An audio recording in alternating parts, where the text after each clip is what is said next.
शांति।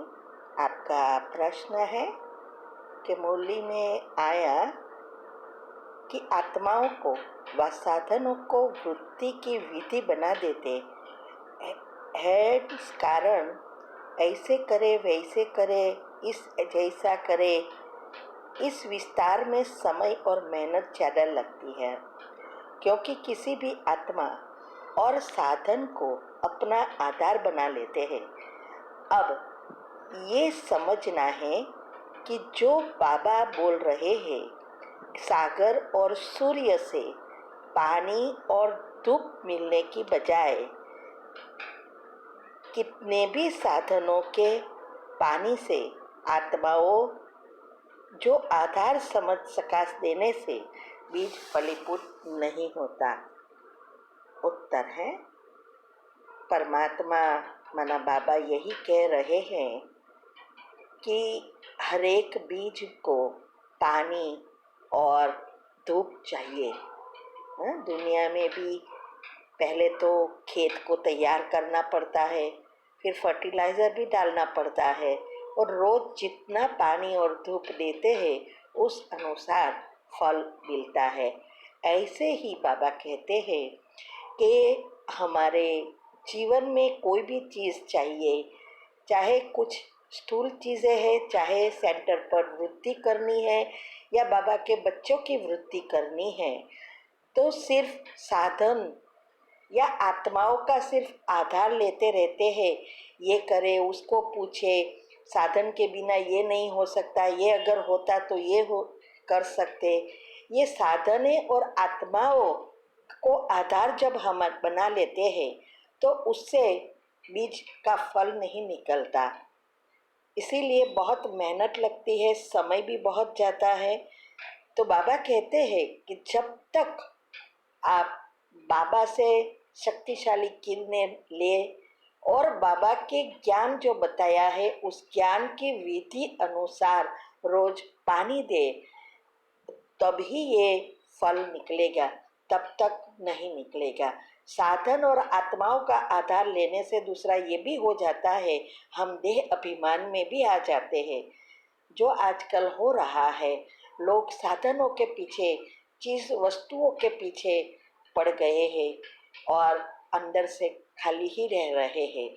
तो ये सब बातें बाबा समझाना चाहते हैं कि बस आप यही सीख जाओ, कैसे पॉजिटिव विचार से जो आपको चाहिए वो संकल्प चलाकर बाबा से शक्ति लेकर उस चीज़ को प्राप्त कर सकते हैं। या कोई भी प्रॉब्लम आए, बीमारी आए, तो उसको ख़त्म करने का साधन यही है, ये बाबा कहना चाहते हैं। ओम शांति। आपका प्रश्न है मुरली से लेकर के मुठ पलीती कपड़ धोए, उसका अर्थ क्या है? उत्तर है, ये जो मुहावरे होते हैं यो बाबा पहले समझाते थे कि जैसे ये कपड़े जब एकदम गंदे हो जाते हैं तो उसको साफ करने के लिए साबुन चाहिए, साबुन से उसको घिसेंगे तभी वो निकलेगा। ऐसे ही जब हमारा मन मैला हो जाता है तो उसको भी साफ करने के लिए स्पेशल एनर्जी प्रवाह चाहिए, वो है परमात्मा की याद, परमात्मा से जुड़ान करके ही इस अशुद्ध मन को, मैले मन को हम साफ कर सकते हैं। दूसरा आपका प्रश्न है मोहजित राजा की क्या कथा है? उत्तर है, ये मोहजित राजा की एक कथा है कि एक राजकुंवर था। वो राजकुंवर बहुत अच्छा शिकार करने को जाता था, उसको बहुत शौक था। वो हमेशा अकेला तो नहीं जाता, लेकिन पुलिस फोर्स के साथ जाता था। तो एक दफ़ा क्या हुआ, ये राजकुंवर फास्ट घोड़ा चलाकर आगे निकल गया और पुलिस की टीम पीछे रह गई, बॉडीगार्ड। तो वो जब आगे निकल गया तो देखा पीछे कोई है नहीं, तो उसने सोचा थोड़ा राह देखे। उतने में उसको बहुत वैसे भी पानी की तरस लगी थी, पानी पीना था। तो उसने फिर देखा एक झोपड़ी जैसी थी, वहाँ वो जाता है। पानी पीने के लिए। तो वहाँ एक साधु है था, तो साधु ने उसको पानी दिया और पूछा आप कौन हो? तो उसने बताया कि मैं राजकुंवर हूँ और मेरा जो इस राज्य का राजा है, जो मेरे पिता है, वो बहुत उसकी स्पेशल कहानी है, वो मोहजित है। वो तो साधु ने कहा क्या बात है, हम सन्यास करके भी मोहजित नहीं बन सके हैं, तो इस राजपाट सारा संभालते हुए कैसे वो मोहजित बन सकता है? तो उसने कहा वो ही नहीं, उस सारे गांव के एक एक व्यक्ति मोहजित हो गया है, सारा गांव मोहजित है। तो उसने कहा कि ऐसा हो ही कैसे सकता है? तो राजकुंवर ने कहा आप उसका टेस्ट ले सकते हो। तो उसने कहा ठीक है। तो साधु ने कहा आपके कपड़े निकालो। तो उसने कपड़े निकाले। फिर उसने एक पशु को मारा और उस जानवर का लोई लेकर सारा कपड़े उस लोई में मिक्स करा, माना दिखाई दे के जैसे खून हुआ है। तो वो ये कपड़े लेकर हाथ में दौड़ते दौड़ता जाता है, जैसे ये सच में हुआ है, राजकुंवर मर गया है। तो गांव में घुसते ही उसने कहना शुरू किया राजकुंवर मर गया, राजकुंवर मर गया, देखो। तो सब गांव के लोगों ने कहा तो उसका यही पाठ होगा। किसी ने भी आश्चर्य नहीं दिखाया, ना तो कोई रोने लगे या कोई राजा के पास दौड़े कि भाई ये आपका राजकुंवर का क्या हुआ। फिर आगे चलते हैं, पुलिस वाले सब के पास जाते हैं तो सब कोई नेचुरल ही लेते हैं, ना रोते बोते कुछ नहीं, ना आश्चर्य दिखाते हैं। फिर वो उसके पिता के पास गया तो उसने सोचा कि उसने कहा कि कोई प्रॉब्लम नहीं, वो भी उसका इतना ही पाठ था, उसने उसका ही इतना भाग्य था, हमारे साथ दूसरा लड़का राजगद्दी पर बैठेगा। फिर उसने उसकी पत्नी और माता के पास भी गया तो पत्नी ने भी इसमें यही कहा कि कोई प्रॉब्लम नहीं है, मेरा पति का इतना ही मेरे साथ जीवन होगा। ऐसा सबके पास वो जाता है साधु, लेकिन किसी को भी न रोना आता है, न आश्चर्य लगता है, न दौड़ भाग करते हैं। तब उसने देखा कि ये सच है कि कैसे मोहजित ये राजा है। तो कहने का भावार्थ यही है कि ये जो जैसे इस राजा इस राजकुंवर का मृत्यु का समाचार समझकर सुनकर भी कोई हलचल कोई में नहीं आए, ना उसके घर वाले, ना उसके पिता, ना प्रजा।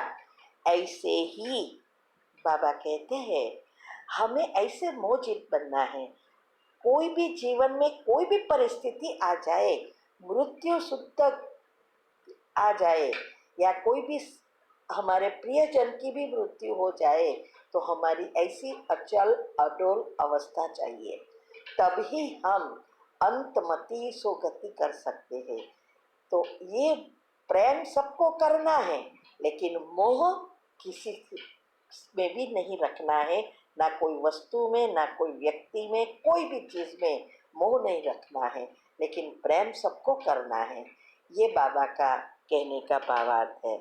ओम शांति।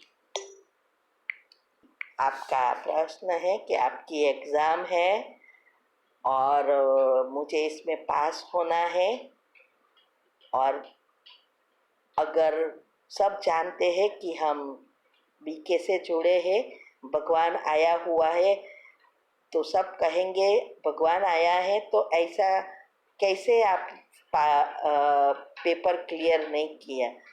तो उनको ज्ञान तो नहीं है कि बाबा क्या करने आए हैं। फिर भी बाबा को इस प्रत्यक्ष करने चाहती हूँ, मेरी हेल्प करो कि मैं किस विधि से ये एग्ज़ाम पास कर सकती 100% रिजल्ट के साथ। तो मुझे बताइए, वो करूँगी, बताओगे वो करूँगी। उत्तर है, पहले तो ये आपके माइंड से निकाल दो कि आप पास होकर भगवान को प्रत्यक्ष करेगी, ये माइंड से निकाल दो। ये तो स्वार्थ हुआ, ऐसे थोड़ा भगवान प्रत्यक्ष होगा। ऐसे कभी नहीं होते। भगवान प्रत्यक्ष तब होते हैं जब आप खुद परिवर्तन हो जाते हैं। जब आप 100% परिवर्तन होकर योग युक्त हो जाते हैं, तब आपको देख के सब आते हैं। तो ये तो सब सिर्फ आपको पास होना है, इसीलिए आप बोल रहे हो। इसीलिए ये माइंड से निकाल दो। आपको अगर प्रत्यक्ष करना है तो आप मेहनत करो और पास हो जाओ। इसकी विधि हमने यूट्यूब पर रखी है। कम समय में बच्चे कैसे पढ़ सकते हैं, ऐसे बहुत कुछ रखा है।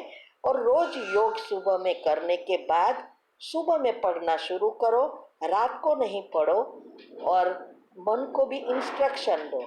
ये सब हमने बताया है, वो फॉलो करो। तो ये रिजल्ट 100% लाना आपके हाथ में है, नहीं कि भगवान के हाथ में। ओके, ओम शांति।